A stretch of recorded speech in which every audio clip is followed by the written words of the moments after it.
More journal entry. This is December the 2nd of 2003. How often do I how often do I proceed to free myself and keep muscles tightened and absorbed as a part of an exercise that doesn't even really benefit any part of my life, just providing energy to focus and remember that and understand and not bore people with every minute detail of my miseries. I need to get out, begin to make good decisions, and begin to understand how much I need to start being a part of an uplifting direction based, area of my life. I feel slightly frantic these days, like kind of teetering and wavering and not really knowing where I want to stand and what direction I want to face. And I think I've been put up into this particular place in my life for a particular reason, and that it is not only to get organized, but also help organize others' lives, that the people that I feel that I need also have an equal reason of importance for me being in theirs. The key is to be able to discern exactly why these people are right next to you, figuring out exactly what they need from you, what puzzle piece from someone else's life I currently have possession of, what information are they waiting for from you. So in the same vein as this previous insert, I also would like to expound.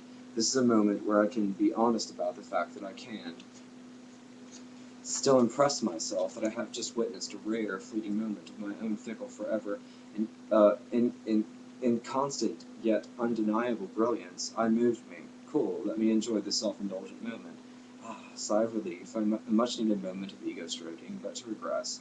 I'm not going to preach about the purpose for the presence of certain people in our lives, because to ponder such pointless pontifications, although appearing to possess practicality, would be, in all probability, a perfect powerless yet somehow distractingly pretty, with this unanswerable piece of puzzling yet still thought-provoking only because it inspires the pondering of a thought that is more playful and entertaining than perplexing and frustrating. So feel free to play with such prime examples of the imperfections and privately pleasing parts of the mysteries of partnerships, the places that even on those persistently sunny days where it seems that nothing could possibly avoid the sun's exposing light, that somehow seem to bend and refracting to strike new surfaces and poignantly present positions that properly you would passively pass by, perhaps not paying attention due to the fact that it wasn't popping up into your face.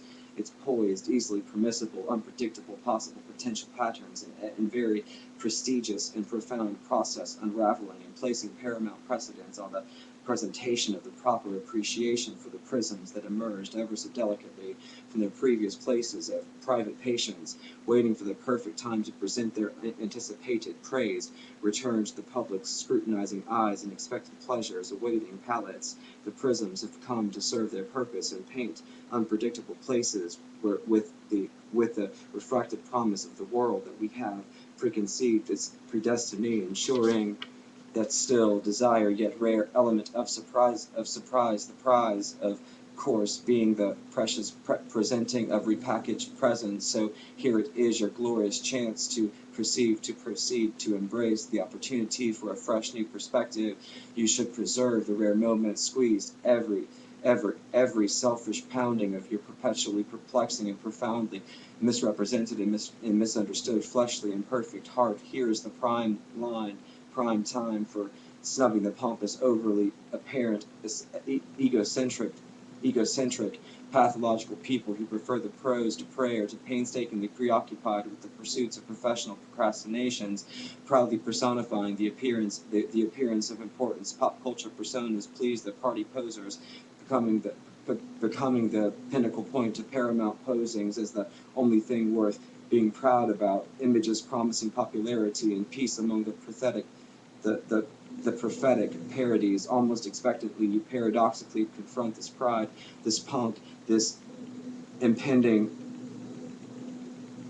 partiality. You struggle for perspective that provides a pleasurable self-perception, but because of the pretentious pleadings, you plummet and plow headfirst into the presently exhilarating pit of pessimistic plaguings that you pretend isn't posing a potential threat, persistent with prevail beyond the pale, proclaiming its preservance, proudly pouring out a poetic potion, providing living proof that self-preservation is worth the pressure and pain. Post-war peace presents purity and people and passion and purple rain, provoking thought while peering off the precipice of preconceived partnerships, the past no longer proving problematic or hardship. So I've come to set the record record straight, regardless of whether or not you were regarding my emotions as substantial. I have to bring back to basics and insist upon a reconsideration, a return to the natural. So naturally, I encourage you to become a part of my realignment, the reassignment of my pursuits. You really aren't cute when you play aloof, and I always see right down to your core, the gritty honesty deep down to your roots, and I have to admit in this temporary yet tempest tingling of inspiration, it seems almost wasted on the tawdry yet totally anticipated token of your forced appreciation, followed by the punctual and practically perfected wails of self-pity and inescapable alienation. It's hard to take you seriously, and even harder to believe that such a gifted, unappreciative faggot could unintentionally become such a self-proclaimed drama queen. You like the crime scenes of all eyes focused on your cruelties and frivolous needs to absorb the spotlight even long after the shining moments have become shadows, letting go, knowing how, and never succumbing to unspoken greeds. Now, enough of this anti-focus. The goal is to split matter into scattered bits of truth and maybe into chutes and ladders. Thoughts remain splattered, bloody fragments of hopeful interactions. Oh yeah, that's right. I came here to set the record straight.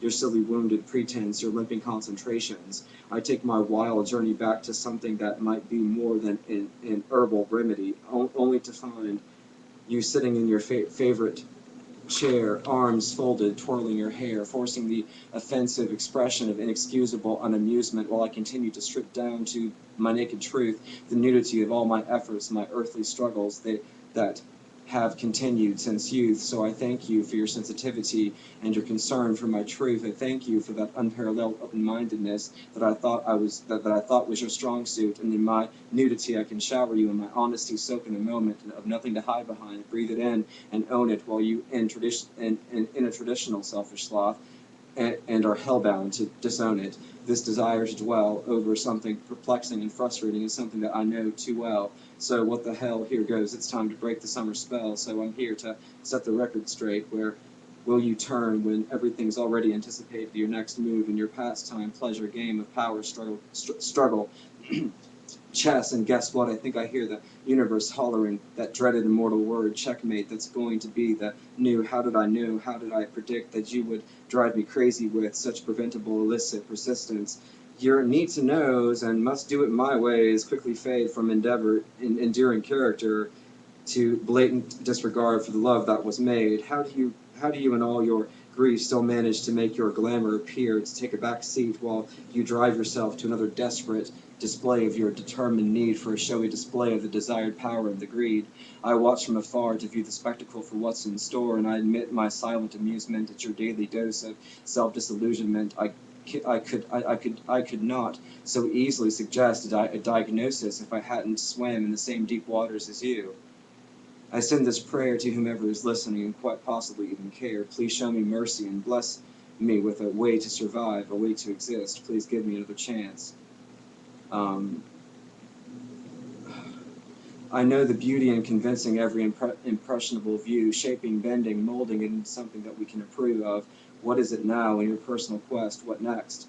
What is necessary to pass this proposed test? I'm going to break away from you to hold up to the light this moment of my truth. Do us both a favor, gaze deep into this prism, attempt to taste it, to savor. I'm setting the record straight, putting words on things that are dangerous and volatile. So checkmate. This movement of courage is actually out of character. I don't like restrictions. I despise the need to measure, but I have realized that through this constriction, structure is born to promote a healthy friction. I'm rubbing my precious positions together to promote a outcome that's long overdue. You know, despite the fact that I deeply love you, I find it impossible to allow you to continue. You see, although I desire to allow your charade to go on, it's simply not without reason for me to turn my head and become a pawn too. At the risk of brutal honesty, I simply must confess. I surrendered long ago. I find it hard to conceive that you've insisted upon perpetuating this pain for so long, and in very unexpected yet spiritually subjective, I see where so much continues to be rejected. This life cannot be sugar-coated, diluted versions of what you want it to be. I refuse to be confused with these things that I'm trying to diffuse, trying to sever this illusion of abuse. You do understand that this is going to become our muse, our paradox, and this seemingly hopeless labyrinth of doors and locks and keys still occupy these. We still need to retreat to a place that can be unseen, discreet, obsolete, and concrete. Yes, I have to say that the tangible can lead you astray, but dare I find myself able to say, trust in your touch, in the irreplaceable exchange. You know, finally I look at you, I have no feelings of broken views, the fractured frame of fallen figures, angelic and held porcelain in the purity that they once knew. These images of irony are now just a flighty silhouette of a once haunting memory, the once inescapable emotions so vexed that for years were the foundation of all focus and regret have suddenly disappeared in the wake of retrospect and are found undeserving of my time or respect. It's funny when I think back to what I wanted to initially project and how now that seems to be furthering the neglect I refuse to forget, and now that you will always manage to burn me with old news, but this is nothing that can't be handled by a simple reminder of the origin of our power, now once misused. So often things get misconstrued. I thought it was Friday, but then Monday peeked through. The strength behind your intent, behind those decisive portholes some call eyes. I can see you clutching on to your own demise. I think everyone does it. I think it constantly reminds, please don't fear what you have been blessed to hear. I know you tend to pretend that the end isn't near, but just so you know, don't go overboard with thoughts of doom and gloom. Be aware that even in the jaws of destructive despair, somewhere, even in a single molecule of that pressured air, the opposing brilliance of beauty still is there. I know it seems impossible to perceive, but there's beauty in ignorance and solace and uncertainties. Just trust where your gaze sets. Between the sunrise and sunsets, that your futuristic sagacity can be realized in any city. Your clairvoyance can be achieved in any country, in any state of being. Although maintaining its easy disbelieving warrants the patiently poised person's steadfast beliefs. Yes, we have been cursed, or is it yet blessed, with the burden of knowing but the intellect to guess. So we all know that hopelessness is the best friend of any ego, so let it ride until it subsides. Just open wide to the pride inside, it will swallow you whole. It will take full control. It will seem insurmountable and costly. It will take its toll on your soul. It won't let up, not even for a breath. It won't be satisfied until you've slipped into darkness, into death. Let it believe that it's prevailed, but you have even convinced yourself of retreat. Allow this deception to encompass your grief, then just when it's convinced of its victory, it's celebrating your defeat. Take a deep breath and confront this timeless beast. This time it's taken on a new form. You've dealt with it before, even prior to your awareness of its proper home. But this time it's different. You're expectant. You've experienced has supported every early weapon, and it becomes a point of paradoxical respect. You see its purpose, and unknowingly don't question its parasitic conquest. This is its way. This is its why. You are to challenge or deny. Thank God for knowledge, or else your arrogance would fuel its fiery pyre. It's not over yet. Don't deceive yourself. It's not going to end. This is the phase that you reluctantly began, the nearly improbable, never even considered, and once it was deemed impossible. You can never survive this kamikaze mission, this collision course with the weight of all your inhibitions. It's suicide. It's where self-sabotage and amateur espionage collide. It's vehicular homicide. You will never make it out alive. Swallow your doubts, turn it inside out, flip it so many times that you're unsure of what it's about, to the point of unidentified hopeless recognitions.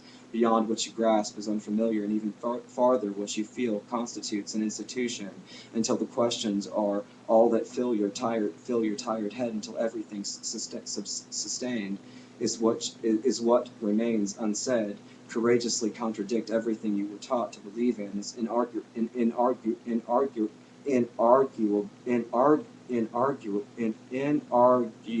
truth. In this challenging of reasonings and risking the exposure of your comfortable misleadings, logistically deleting any possibility of entertaining a moral dilemma is, put simply, well, it's cheating. So with all the possibilities dancing around screaming obscenities about infinity, humanity gets the upper hand, so you're forced to salute the uncertainties of what seems to do nothing to you but pollute. I don't know what that one was called.